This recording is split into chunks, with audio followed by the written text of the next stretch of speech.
He was simply trying to have his morning meal when two police officers decided to embarrass him. Then he made a single phone call that transformed everything. It's just after 8 in the morning on a beautiful Tuesday in Macon, Georgia. You know the type of day where the heavens feel like damp cement, and even the traffic signals don't appear completely alert yet. Along Vineville Avenue, there's a small, no-nonsense restaurant squeezed between a cleaning service and a second-hand shop. The sort of establishment where the coffee's never excellent, but the staff make it worthwhile to sit a while. Clarence Dupree is already inside, spine to the wall, chair beside the glass, same table every week. His military jacket is older than the dishwasher in the kitchen, worn at the edges and bleached near the collar, but still spotless. His facial hair's rough but neat. He carries the scent of dark coffee and tobacco, not store-bought cigarettes, but the type you make yourself with slightly too much wrapping. He doesn't speak often, but when he does, it's always with courtesy. "Good morning, Mr. Dupree," calls Carla, the server. She's in her early 30s, mother of two, and manages the dining room like a crossing guard with a grin. "Hey, Carla, you have any more of that peach dessert today?" She chuckles. "You know we don't begin that until midday. You want what you always get." Clarence gives a nod. She doesn't need to inquire what that involves. Scrambled eggs, grits, 2 pieces of bacon and bread if it's not charred. Coffee, black, no additions, consistently the same. Behind the service area, Harold, the proprietor, peers over his spectacles. "That gentleman could operate this establishment better than me, with one arm tied behind his back," he tells Carla quietly. "He's the sole reason I don't walk away from here some mornings," Carla responds. To most patrons entering, Clarence appears like someone just getting by. No vehicle, no fixed residence, one pair of footwear that have seen better years. But to the people who count inside this small restaurant, he's kin. A reserved one, certainly, but one they depend on. Clarence doesn't speak much. He drinks his coffee slowly, gaze following the broadcast on the television above the counter. There's a segment about military veterans not getting their entitlements. He doesn't react, just breathes out slowly through his nostrils and returns to watching the street. Outside, movement's beginning to increase. Students heading to Mercer, parents delivering children to school, people trying to avoid the morning rush to Robins Air Force Base. Nobody notices the black and white patrol car arrive right away. It's not rushing. No emergency signals. Just 2 officers stepping out like it's standard procedure. Perhaps to them it is. Officer Langley, tall, built like he played university sports 2 decades ago and never moved past it, opens the entrance. His partner, Officer Reese, short and square-jawed with a notepad under one arm, follows closely behind. They enter like they've performed this routine 100 times because they have. Carla spots them first and manages a smile. "Morning, officers, regular spot?" But they don't respond. Langley's attention is already locked on Clarence. "Sir," he says, approaching. "You a patron here?" Clarence blinks once, slowly, then nods. "I am." "You purchase anything?" Reese inquires.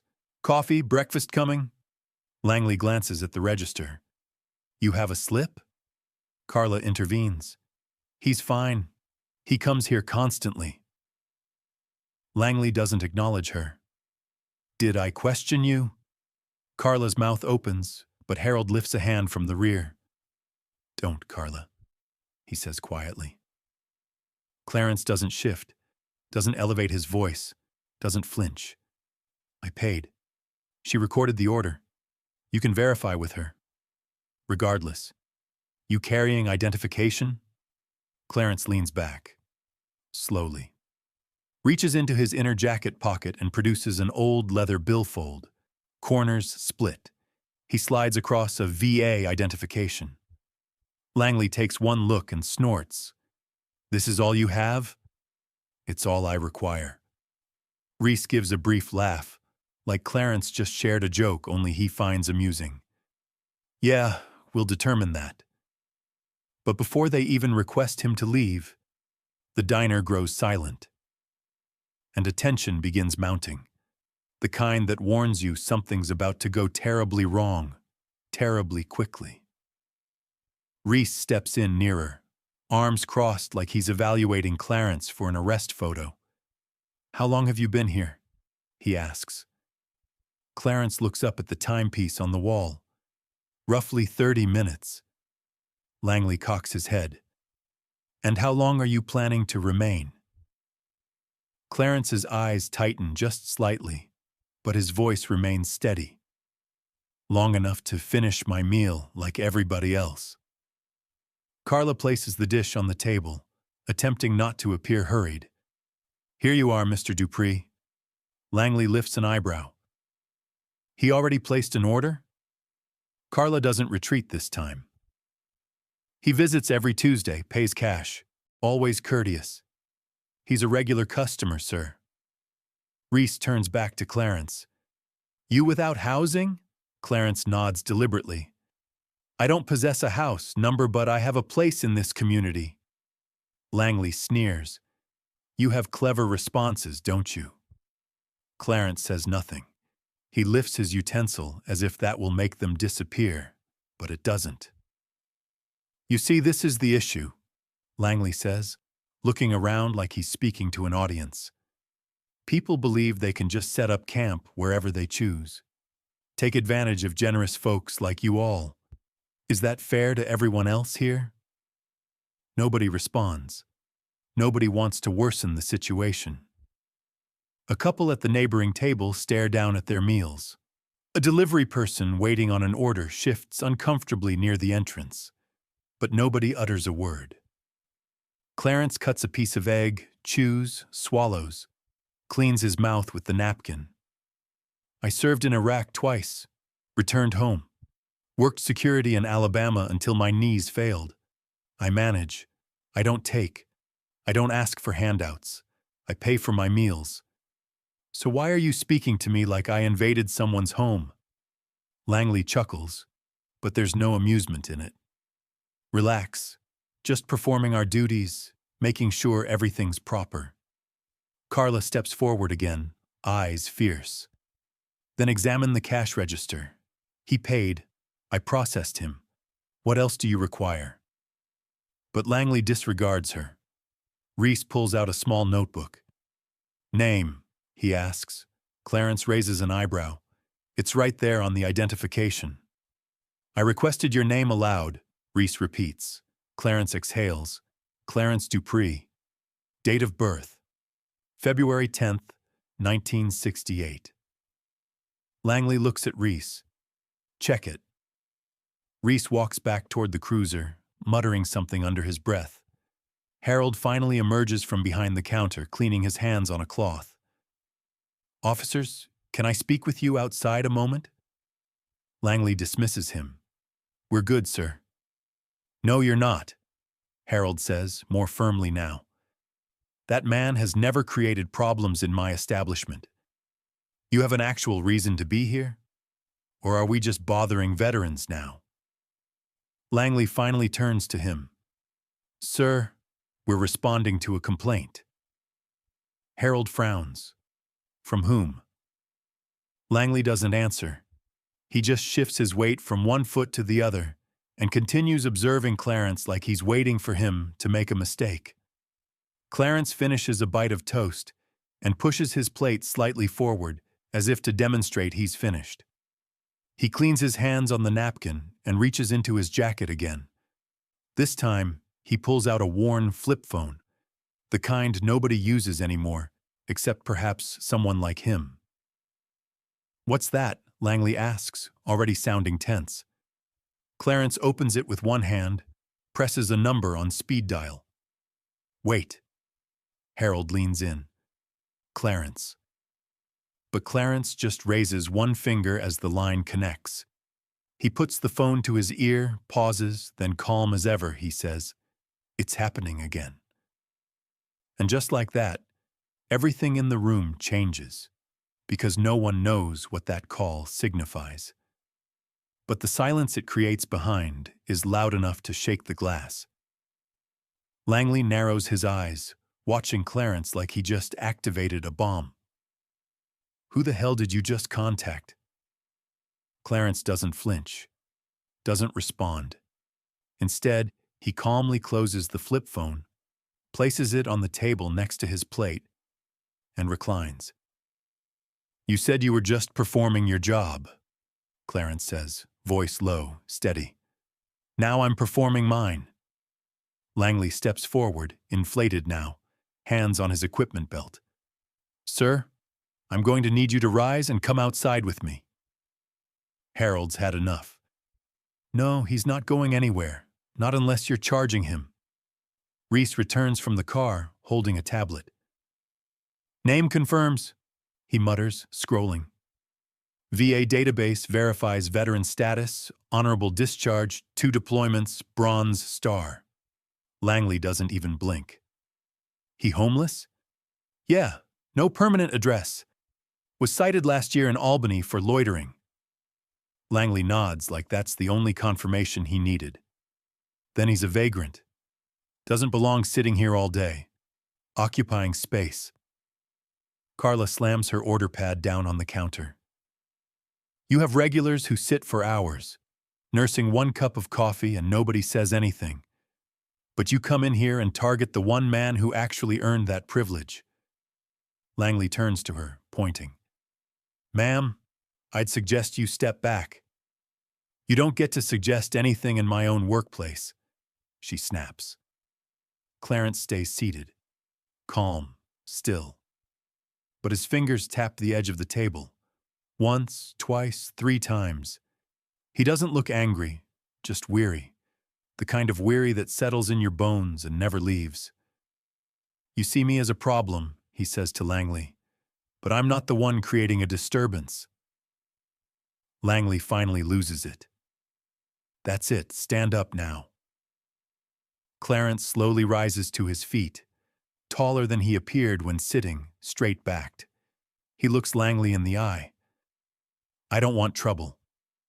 Langley reaches for his handcuffs. "You should have considered that before you got smart." Before he can grab Clarence's wrist, the front door swings open hard. So hard the bell above doesn't even chime properly. It just strikes against the wall and rebounds. A man enters, mid-40s, crisp navy suit, dark overcoat, no badge on his chest, but authority in every step. He moves with purpose, straight toward the table without pausing to survey the room. He holds up a black leather identification case. "Assistant Director Mark Sorrell, Department of Justice." Langley freezes, hands still halfway to the handcuffs. Sorrell's voice is sharp, calm, and deadly. "Officers, I'm going to need your badge numbers, now." Reese stumbles. "Sir, we were just responding to a—" "There was no complaint," Sorrell cuts in. "We monitor certain keywords on open radio channels. You're both recorded. Both of you were violating departmental protocol the moment you started questioning a civilian without cause. This man is a veteran, not a suspect." Langley's face turns red. "With all due respect, you're not our supervisor." "No," Sorrell says. "I'm your investigation." Clarence doesn't say a word, just sits back down, smooth and slow, like none of this surprises him. Harold exhales through his nose long and deep. Carla's eyes are wide, flicking between the men like she's watching a courtroom drama on afternoon television. Langley looks around the room, realizing everyone's watching, everyone heard, everyone saw, and there's nothing he can do now. But the worst part for those officers? The camera on Reese's chest is still recording, and what it's captured is more than enough to change everything.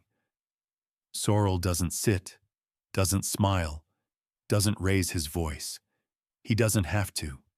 "I suggest you both step outside now." Langley and Reese hesitate. like boys caught doing something they know their mother wouldn't approve of. But eventually, they walk out without another word. Heads down, shoulders tight. The diner stays quiet, but it's not peaceful. It's the kind of silence that observes. Clarence reaches for his coffee, still warm. Sorrel stays standing beside the booth, hands behind his back. He leans in just slightly, voice low enough only Clarence can hear. "You all right?" Clarence nods. "Didn't want to call you." "I know," Sorrel replies. "But you were right to." Carla finally finds her voice. "Wait, what just happened? Who is he?" Clarence glances up at her. "Friend from the old days." Harold crosses his arms. "You have friends who walk in with a DOJ badge and shut down cops mid-harassment?" Clarence gives the faintest smile. "Depends on the harassment." Sorrel turns to Carla and Harold. "I apologize for the disruption. We won't be long. I need a few minutes with Mr. Dupree." Harold nods. "Say what you need. Coffee's complimentary." Clarence shakes his head. "Put it on my tab. I always pay." Carla gives him a small smile. "Of course you do." Sorrel sits across from him. His tone shifts. Less official now, like he's speaking to an old war buddy, which he is. "You sure you're okay?" Clarence shrugs. "I've had worse mornings, but I've had better ones too." Sorrel's eyes narrow slightly. "This is the third time this year, Clarence." "Yeah. You want me to escalate this up the chain?" Clarence doesn't answer right away. Just folds his napkin neatly and places it beside his empty plate. "Do what you have to do. I'm tired of explaining myself to people who already decided." Sorrel nods. "You shouldn't have to. Not after what you sacrificed for this country." Clarence's face hardens just for a second. "They only care about that when I'm in uniform, not when I'm sitting in a diner trying to eat." Sorrel sighs. "They'll be suspended at the very least." Clarence looks at him calmly. "I don't want apologies. I want respect. I want them to learn something that sticks." Sorrel pulls out his phone. "The body cam footage will be flagged and reviewed today. You'll get an official call from Internal Affairs, probably 2 interviews. Then we'll notify the press." Clarence doesn't flinch. "Let them see it. Maybe next time they'll think twice." Outside the diner window, Reese is pacing by the patrol car. Arms crossed, Langley's on his phone, his face stormy and pale all at once. Inside, Carla is back to refilling cups. But every few seconds, her eyes flick to Clarence. She's never seen this side of him. No one here has. And that's the thing about people like Clarence. They don't boast, they don't yell. They just carry more than most in silence. Sorrel rises. He places a business card face down on the table. "You call that number if anyone else tries anything? You understand me?" Clarence nods. "I appreciate you." Sorrel pauses, looks him in the eye. "The people that matter do." But outside, something's building. And what Clarence doesn't know yet is that the worst is still coming. And it's not from the officers. It's from the internet. 2 hours later, the diner is back to its usual rhythm. Coffee, cups clink, forks scrape plates. The low murmur of morning conversation hums beneath the crackling radio near the register. But something's different. It's not just that Clarence is still sitting in the same booth. It's the way people glance at him now. Longer, curious, respectful, hesitant. Carla leans in while refilling his coffee. "You sure you want to stick around? You've got half the city whispering already." Clarence shrugs. "I didn't do anything wrong." Harold grunts from behind the counter. "You didn't. But folks don't care about facts. They care about drama." Clarence takes a sip. Then they better bring their own cup. I'm not pouring it. That gets a small chuckle out of Carla, but it doesn't last long. The bell above the door rings again. This time it's not a cop, not a customer. It's a teenage girl in a hoodie and sweatpants holding her phone like it's attached to her hand. "You him?" she asks, stepping toward Clarence's booth without hesitation. Clarence looks up, confused. "You're the guy from the video, right? The veteran at Harold's Diner?" Clarence frowns. "How do you—" "It's all over TikTok. Somebody posted the body cam footage, tagged the location. It's everywhere. My brother's in college, and he saw it." Clarence leans back, jaw tight. "That was quick." "Quick?" She laughs incredulously. "You're trending, man. People are furious. Those cops. Twitter's destroying them alive." Harold walks over, brow furrowed. "Wait, who posted the footage?" "Don't know, but it's got over 400,000 views in like 2 hours. Carla puts a hand on her hip. "What exactly does the video show?" The girl scrolls and turns the screen. "Here, look." On the tiny screen, Reese's body cam flickers to life. You can hear Langley asking Clarence for identification. You can hear Carla trying to speak up. You can see the moment Langley reaches for his handcuffs, and then Clarence quietly pulls out his phone and makes the call. Then, Sorrell's arrival. It plays out like a scene in a movie. Clarence looks away. He doesn't like watching himself on screens. Feels like being exposed in front of strangers. "People are calling you a hero," the girl says, like silent warrior kind of hero. There's even a hashtag, Clarence Dupree. Clarence shakes his head. "I'm not a hero." "You're not invisible anymore," she says softly. And then she walks out just as quick as she came in. Carla pulls out her phone, taps around, then looks at Clarence. "She's right. You're everywhere. There's articles popping up. Even a reporter from Savannah is asking for an interview." Clarence sighs. "That's not what I wanted." "You sure?" Harold asks. "Because maybe it's what we needed. People finally seeing what's been happening right under their noses." Clarence doesn't answer. He looks down at the VA card still sitting on the edge of the table. That little piece of plastic never got him employment, never got him housing, never even got him gratitude when he needed it most. But now it's viral content. And that feels complicated. But outside, behind the scenes, bigger forces are awakening. Because when the internet gets involved, stories don't just spread, they explode. By noon, Clarence's name isn't just floating around social media, it's running across the bottom of national news tickers. Local station WRBL picks up the footage, calling it another example of unchecked authority.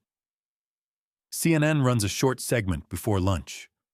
By evening, the video has been clipped, stitched, remixed, and dissected by every online commentator with a webcam and an opinion.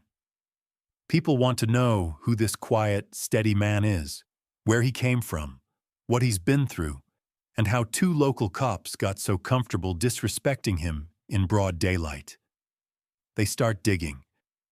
And that's when the truth about Clarence Dupree starts coming out. It begins with an old photo. Black and white, grainy, taken somewhere in Fallujah.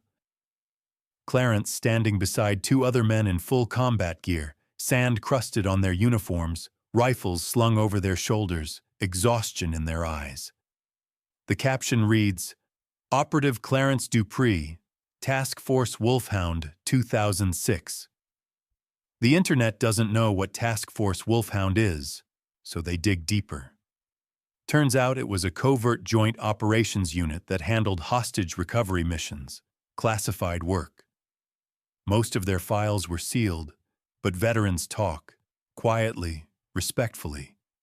And when one of them shares a redacted commendation letter addressed to Clarence dated 2007, the story breaks wide open. This wasn't just some regular grunt. Clarence Dupree had saved people. Not once, not twice, dozens of times. There are no interviews with him on record, no medals hung on any wall, no speech or ceremony. Just a paper trail of excellence hidden in silence. Back in the diner, Clarence doesn't have a clue how far things have gone. He doesn't do Twitter, doesn't care for TikTok. He's sitting in the same booth, flipping through a local newspaper that doesn't even have the story yet. Sorrell calls again. "You might want to prepare yourself," he says. "For what?" Clarence asks. The phones are ringing off the hook. Congressional offices, newsrooms. A few big-name vets from D.C. want to shake your hand. Some nonprofit even wants to buy you a house. Clarence blinks. Buy me a house? Yeah, you're the internet's newest hero. Clarence laughs under his breath. It's not joy, it's disbelief. All I did was sit down for breakfast. No, Sorrell says. You stood up without standing up. Clarence looks out the window. The world feels like it's speeding up without asking if you wanted to come along. He doesn't like being the center of attention. He spent years trying not to be noticed. But now, strangers are turning him into a symbol. Some for justice, some for content. Carla walks by and slides a small box onto the table. Someone from the VA center dropped that off for you. Inside, a clean button-up shirt, a pair of new boots, a prepaid phone, and a note that just says, "Thank you, Sergeant Dupree." Clarence stares at it a long moment. He doesn't need gifts. He needs peace. But maybe this is the cost of making the world look at something it's ignored for too long. "Harold," Clarence says quietly, "you ever feel like people don't see you till it's too late?" Harold doesn't look up from the register. Only every damn day. But what Clarence doesn't know yet is that the video, his video, is about to force a conversation in places he never imagined. Places that usually pretend men like him don't exist. The video doesn't fade like most trending clips do. It grows. By Thursday morning, the Macon Police Department issues a formal statement. "We are conducting a full investigation into the incident involving Mr. Clarence Dupree." But the internet doesn't want a statement. They want action. They want names. And they already have them. Within hours, Officer Reese deletes his social media accounts. Officer Langley tries to go private, but not before someone screenshots his Facebook comments from years ago. Some of it's bad, real bad. The kind of stuff that makes you wonder how he ever wore a badge to begin with. Protesters gather outside the department headquarters. Not thousands, not even hundreds. Just enough to fill a sidewalk. A quiet line of folks holding signs that read, "I am Clarence Dupree." No chanting, no screaming, just presence. That's all it takes. Meanwhile, journalists begin peeling back the layers. Turns out this wasn't Langley's first complaint for profiling, or even his fifth. There were reports filed and forgotten, citizens who didn't know who to call, letters that never reached the right desk. But Clarence did, and his one call knocked down the entire tree. At the diner, things have changed. Carla's been interviewed twice. Harold's photo is on a local blog. Customers show up just to sit in the booth Clarence was in. One guy even asked to take a selfie with the chair. Clarence shakes his head at all of it. "I'm not an attraction," he mumbles. "You're a mirror," Carla replies. "People just don't like what they see when they look in it." Still, Clarence doesn't feel like a hero. Heroes get rest, they get safety. He's still sleeping in the same shelter, still folding his jacket into a pillow at night, still stretching old pain out of his knees every morning. But something's different now. One evening, a van pulls up outside the shelter. Two men in suits get out and ask for Clarence. They hand him an envelope. Inside is a letter from the Secretary of Veterans Affairs. It apologizes for how he's been treated, offers an expedited housing voucher, a counselor, a caseworker, access to a therapist. "I didn't ask for this," Clarence says, holding the letter like it's a puzzle. "No, sir," the young man says, "but you earned it." That night, Clarence doesn't sleep much. He lays on the cot, staring at the ceiling, thinking about all the men he served with who didn't make it back, who never got letters, who never went viral, who were just forgotten. By Friday, the officers are suspended. The mayor of Macon gives a press conference. The chief of police stumbles through an apology that sounds like it was written by lawyers, but it doesn't matter much. Public pressure does what bureaucracy never could. Reese resigns. Langley refuses. But with the investigation heating up and more old cases being re-examined, his badge is hanging by a thread. Even the union knows he's dead weight now. Clarence watches it all unfold from a bench outside the shelter. There's a camera crew waiting nearby, but he's not interested. Not today. He lights a cigarette. He doesn't usually smoke, but some days just call for it. An older woman walks by, recognizes him, and pauses. "Thank you," she says. Clarence doesn't ask for what. He just nods. Because maybe, finally, people are starting to understand something he's known for years. Respect isn't something you give to people like him out of pity. It's something they deserve. And if it took one phone call, one diner, and one bad morning to teach that lesson, so be it. But there's still one thing left to say, and Clarence knows it won't come from a press release or a protest. It has to come from him.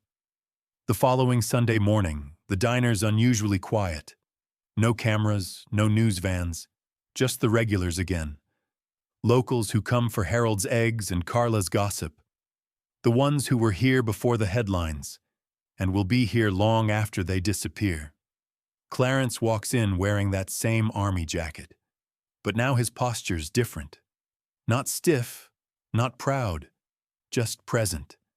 Like someone who knows exactly where he stands, even if the ground beneath him keeps shifting. Harold nods toward his usual booth. It's open. Clarence doesn't sit. He clears his throat, and for a moment nobody notices. Then Carla sees him. "Mr. Dupree," she says, setting down a tray. "I have something to say," Clarence replies, eyes scanning the room. The diner quiets. "I'm not a hero," he starts. "I didn't plan to be a story. I came in for eggs and coffee, like always, like I have every Tuesday for years." He looks at Harold, then Carla. "Y'all saw me, not as a problem, not as a project, as a person." He turns to the others. But some folks, they didn't. And maybe now that video got out, people are paying attention. That's good. But attention isn't the same as understanding. A few heads nod slowly. One man lowers his fork. "See?" Clarence says, tapping his chest lightly. "I wore this jacket in the desert. I watched men I loved die in the dirt for a country that forgets us the moment we take off the uniform." His voice stays even, calm, but every word hits like a hammer. "I didn't ask for praise. I asked for a seat. I didn't demand a parade, just a plate." He pauses. "And still, I had to prove I belong."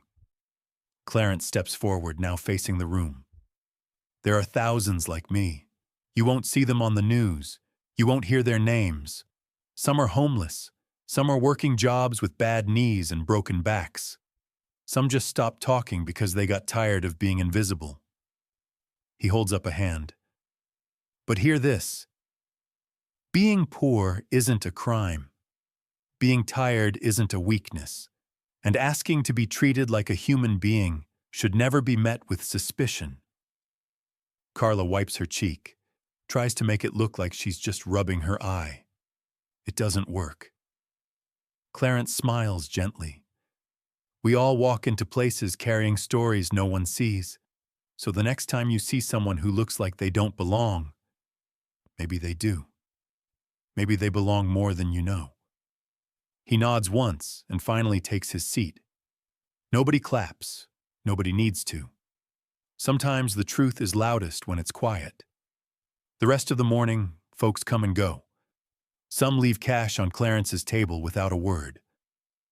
One woman hands him a handwritten letter and walks away.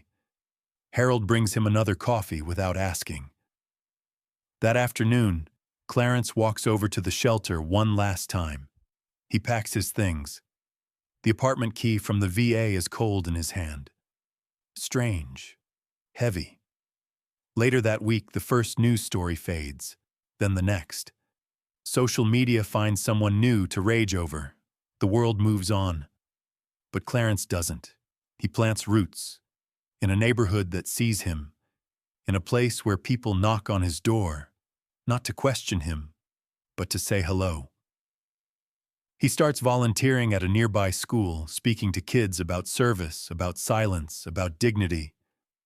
The staff don't quite know how to introduce him, so they don't.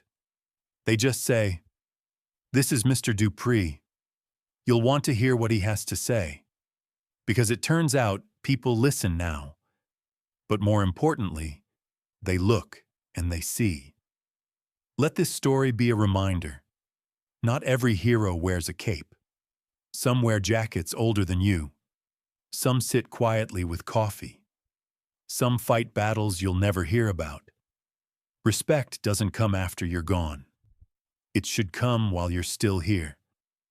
So the next time you cross paths with someone who looks forgotten, speak. Don't stare. Listen. Don't assume. And when you can, stand up. Even if it's just by sitting down beside them. If this story moved you, take a moment today to check on someone who's been overlooked. Say something kind. Buy them a coffee. Look them in the eye. Let them know they matter. Because they do.